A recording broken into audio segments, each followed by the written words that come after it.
Chinmaya Sadgurave Namaha. So, the three main pillars of our Vaidika Dharma we learned yesterday that Ahimsa, Brahmacharya, and Satya. Non-injury,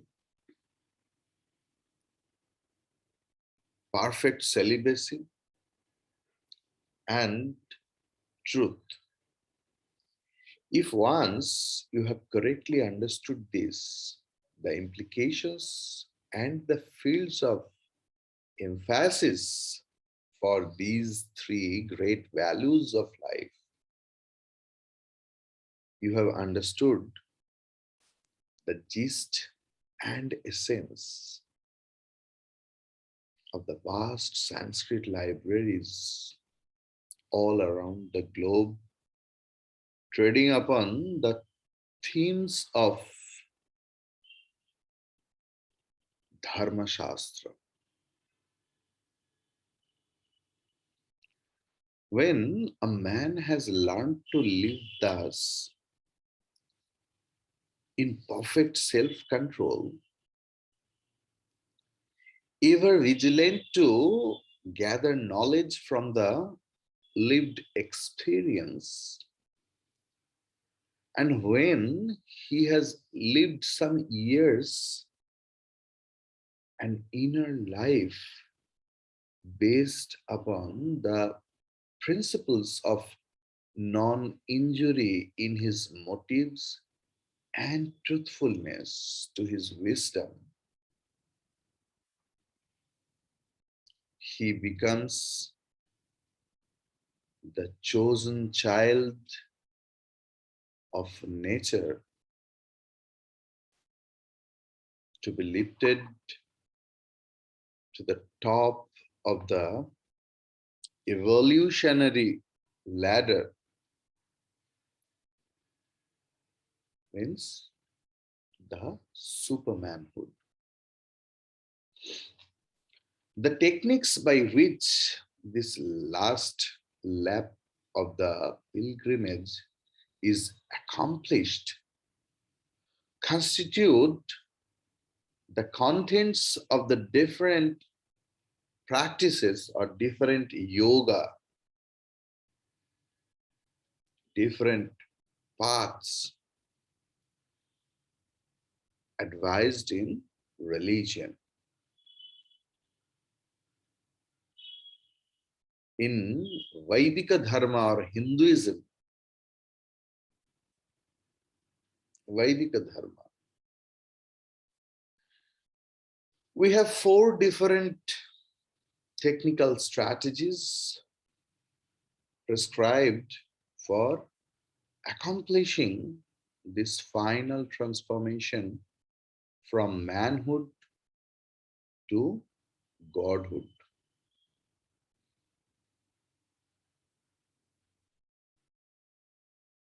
पशुत्व से मनुष्यत्व, मनुष्यत्व से देवत्व.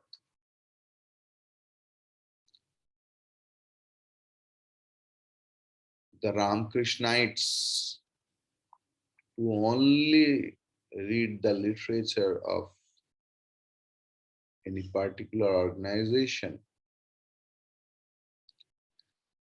they start believing that Swami Vivekananda was the introducer of four paths: Jnana, Karma, Bhakti, and Hatha Yoga. No. Swami Vivekananda never claimed that this was his knowledge.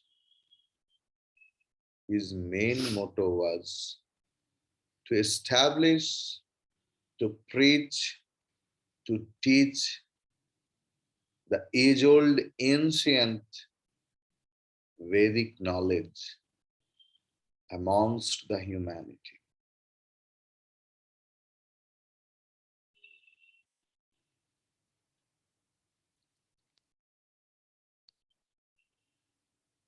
In Vedika Dharma, in Sanatan Dharma, we have 4 different technical strategies prescribed for accomplishing this final transformation, Devatva Prapti,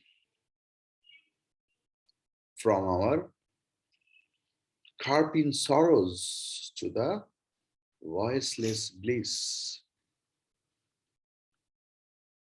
These 4 paths are the path of bhakti, means path of devotion,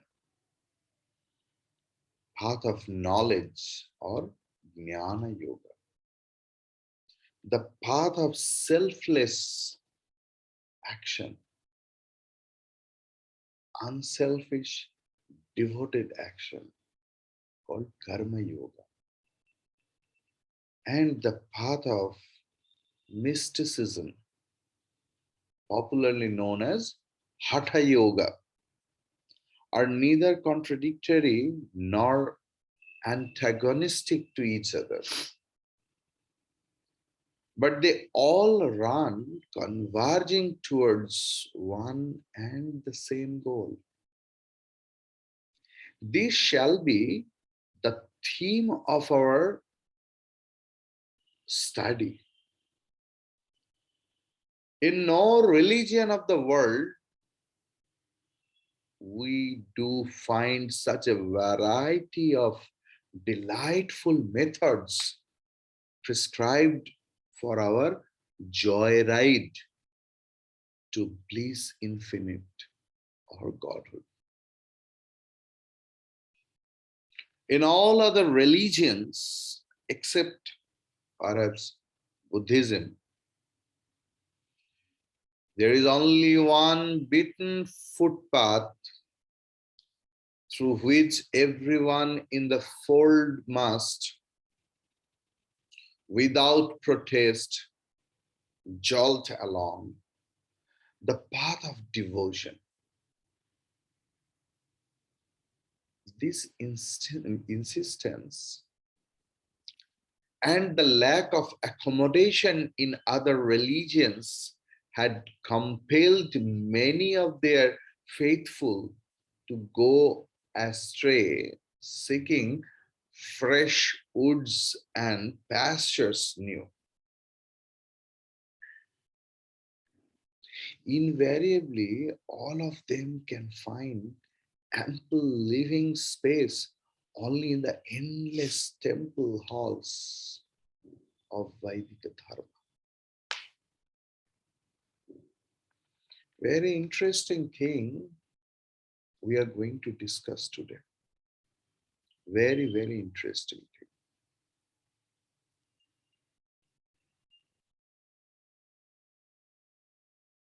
Since it is through the mind that we perceive the world and gain our experiences, as our mind, so is our world. As our mind, so is our world. Nobody would deny the fact that a healthy mind and intellect are as necessary as physical health to make a full life a fuller and nobler joy.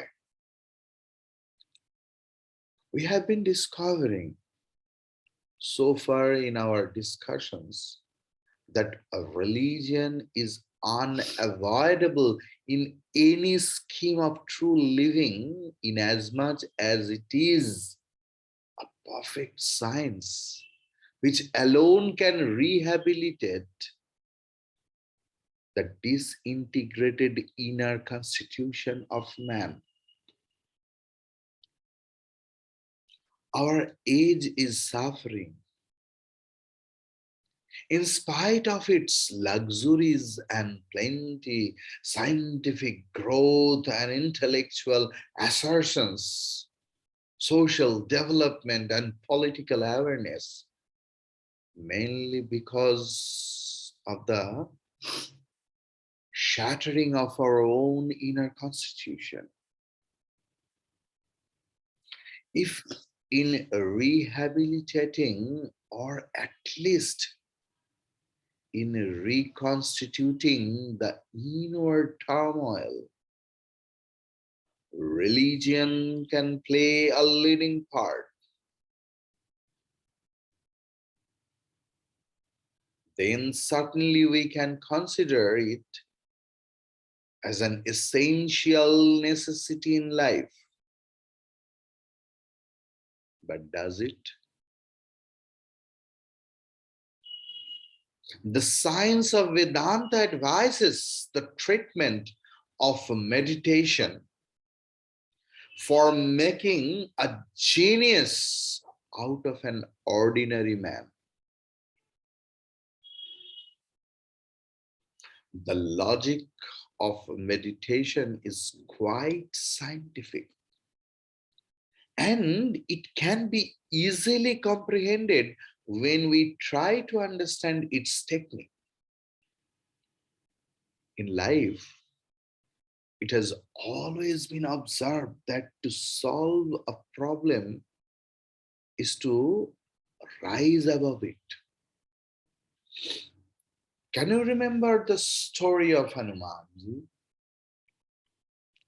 When Lakshmana was almost died because of the shot of Indrajit.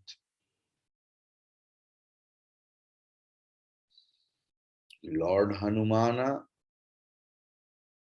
brought the doctor Sushen along with his house. Why? Because the house of an Ayurvedic doctor or herbal doctor is everything. All the jari buti, all the medicines and everything else. Now, you have brought the doctor and doctor will tell, no, my stethoscope is at my home, my all those things. I have to check sugar, BP level of Lakshmana. Then Hanumanji did not take any chance. He lifted up the whole house. And Sushenji told that Lakshmanji is almost dying, but it can be cured within 24 hours. If you can bring this particular medicine, then Lakshmana can survive. But this medicine is not available anywhere in the world. It is only available in Drona Parvat.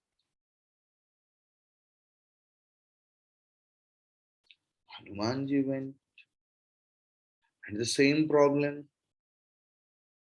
Hanumanji was the expert in recognizing the good kind of fruit, which is good apple, which is good banana. But which one is good leaf? We did not have any idea. So he started becoming bigger, bigger, bigger, bigger, bigger, bigger in size and lifted up the whole mountain and brought it to Dr. Sushen.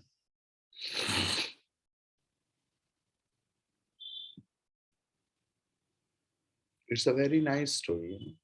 Hanumanji is becoming bigger. In our childhood time, in Ramayana serial, we used to see Hanumanji's. Is it only a story? Does it have any implied meaning? See, for Hanumanji, it was a problem on that time. So, whenever the problem will come into your life, if you don't become bigger than your problem, then problem will just smash you.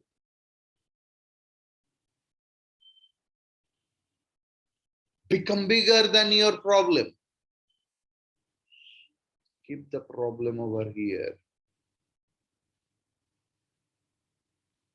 Solution will come out.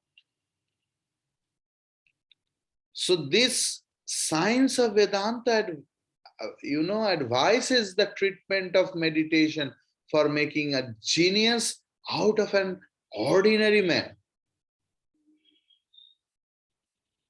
In life, it has always been observed that to solve a problem is to rise above it.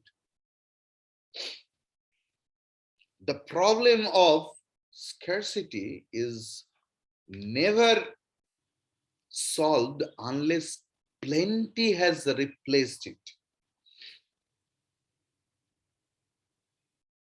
Suppose this much of ink is there in a cup and you can't throw it off because the cup is fixed.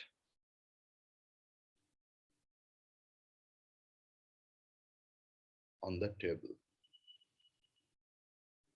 How to remove that ink? You have to pour milk and milk and milk and milk. One time, this everything will go and the pure milk will remain. So if you want to solve your problem, that has to be replaced by plenty of something alternative.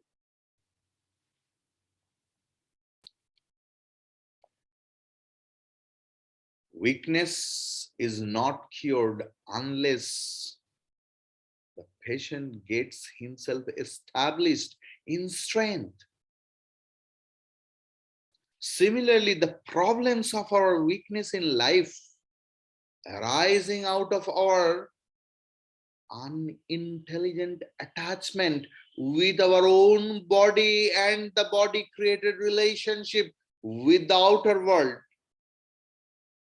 cannot be ended unless we come to control the body with our mental stature.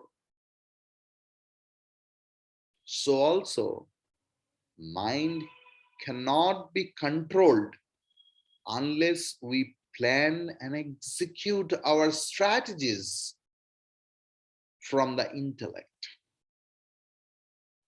The limitations experienced in and through the body, mind, and intellect can be mastered if we discover and establish our identity with the spiritual personality within us.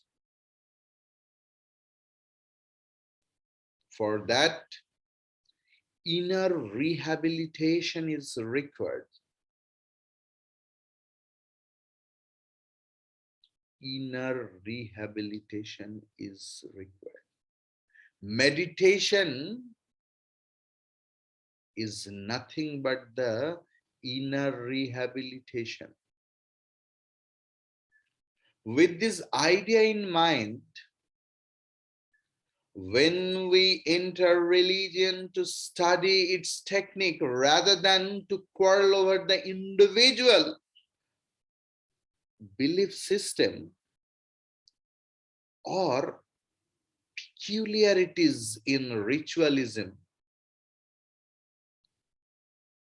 we shall find that all the methods prescribed by all the religions of the world indicate one or the other of the techniques for rehabilitating the mind and the intellect of the seekers.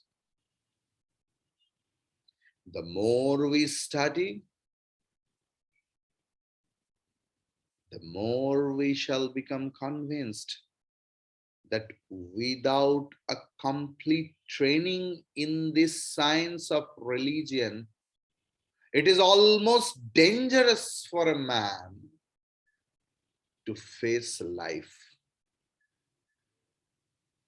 When we thus start our religious studies, we shall find that all around the world, the spiritual masters have each prescribed a different method at different periods of history.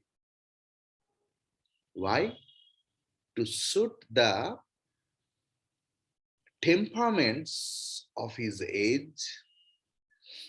And naturally, unlike in other religions, in Vaidika Dharma, we find that from its, you know, glorious past to its decadent present, four distinct methods are prescribed in detail.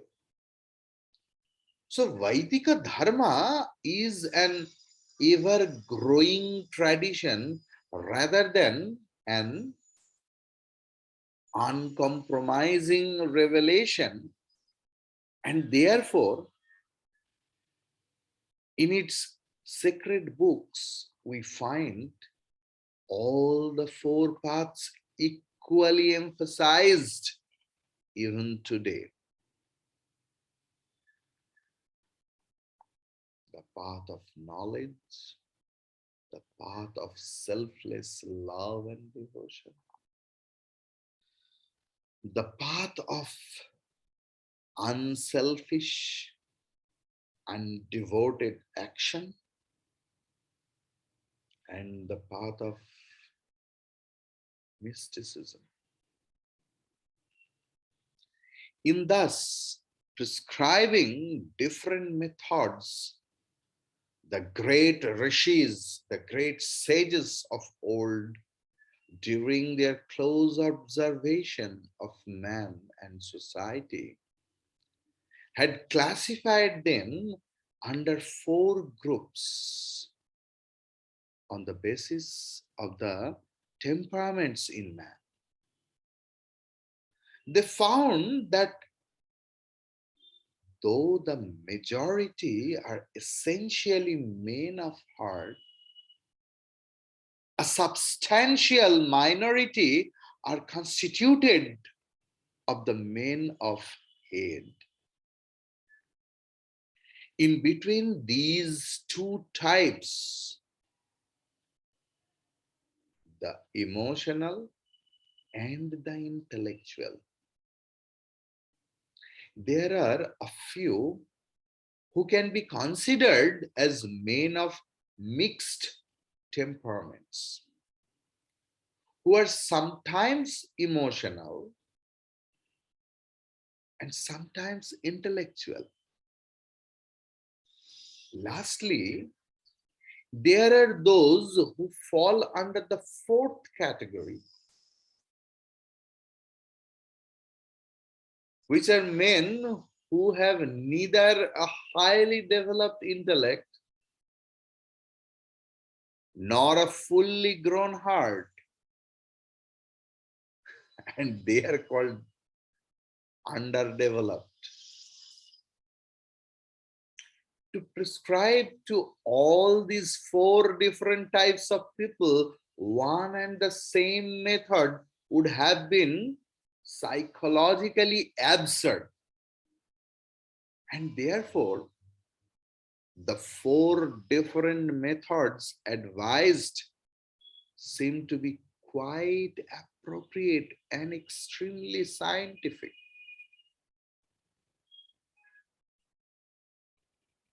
we will discuss about the 4 ways of meditation.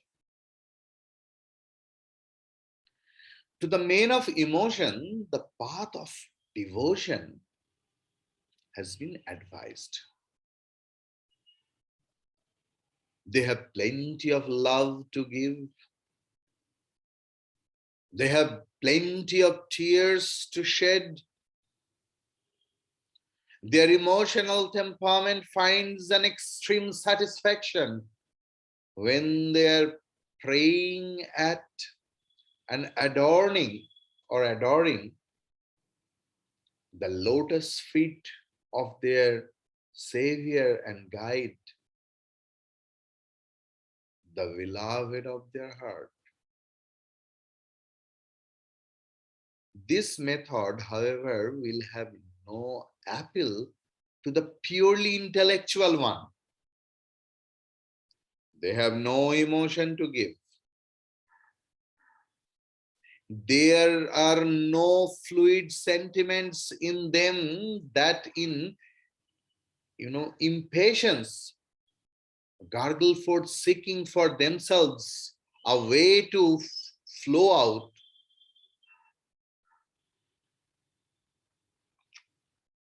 Cold logic and unagitated reasoning are the vehicles of the head in expressing itself. As such, they need dry arguments and philosophical mountaineering, which alone can satisfy their, you know, irrepressible intellectual stamina and bring them smoothly around the ugliness of their overdevelopments. So, pure philosophy and steady meditations are for them. The method of Vedanta,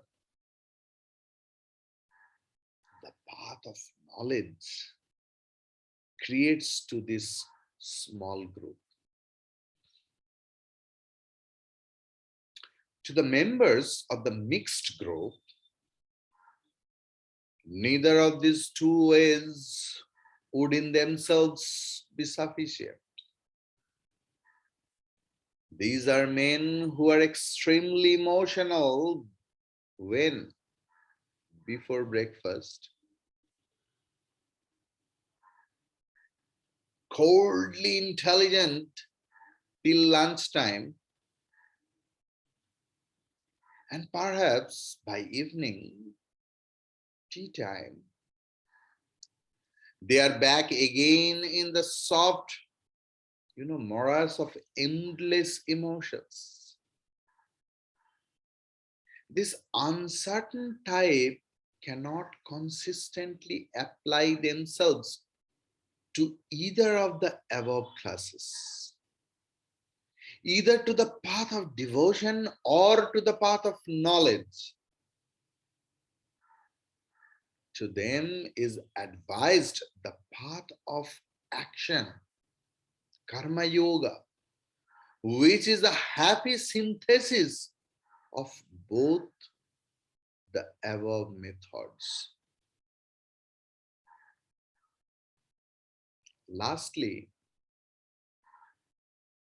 we have that group constituted of those in whom neither the head nor the heart has sufficiently grown to entertain the urge for spiritual rehabilitation.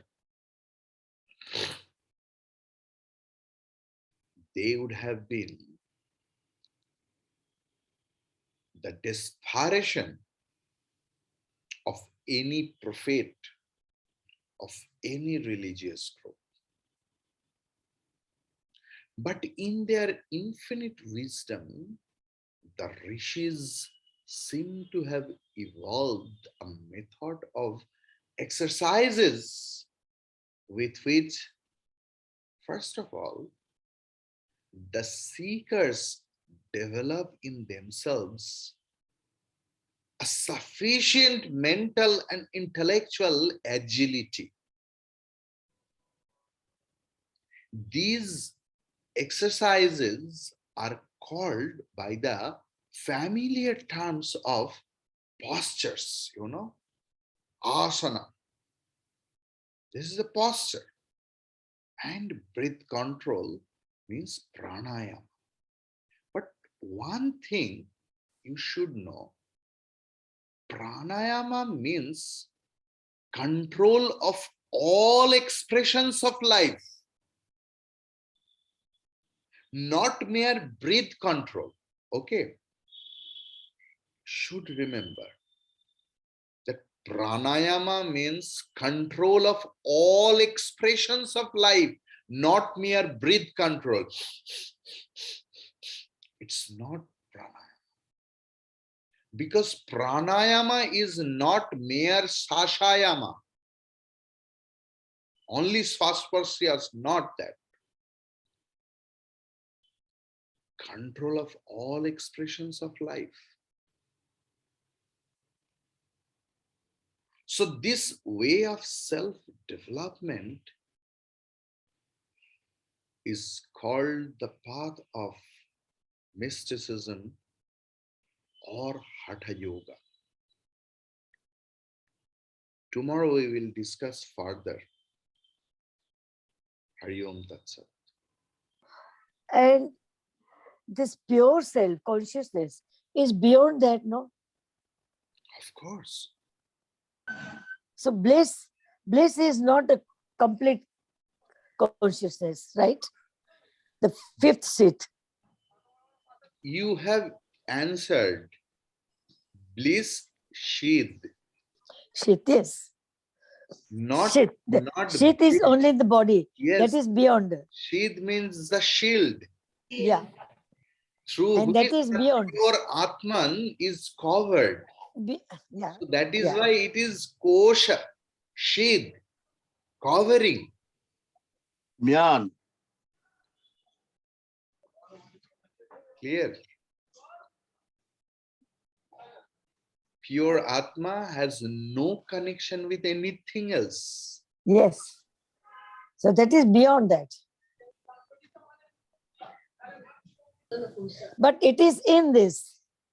Beyond it is in from this. The respect of kosha. Yeah. Not from the respect of Brahman. Brahman. Kosha, beyond kosha. But it is in the kosha. Kosha means covered, like Mumbai, Yeah. There are several things, Yeah. So the pure self is in that only, actually. If you start peeling off the onion, And inside it will come out.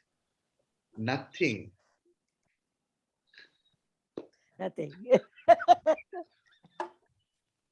This is the secret of it. Yes. Yes. Vijay Amma Hari Om. Galaxy A50 Amma. I don't know who is it. Ivama and Mr. Ivama. Both are Hari Om. Poddarji Hari Om. Sunil Babu Hari Om. Hari Om. Agarwalji Ram Ram. Vimla Amma Hari Om. Then Usha Ghosh Amma Hari Om. Pali Amma Hari Om. Sunita Amma Hari Om. Suchitra Mota Amma. Are you from America or Kolkata? Please unmute. I've come back, Swamiji. Hari Om. You did not write me that you have come back. I came 2 days before only. Oh, okay. Wonderful. Jetli ji Hari Om. Somir Babu Hari Om. Shormishtha Ma Hari Om. Ghosh Babu Hari Om. Soumya Amma Hari Om.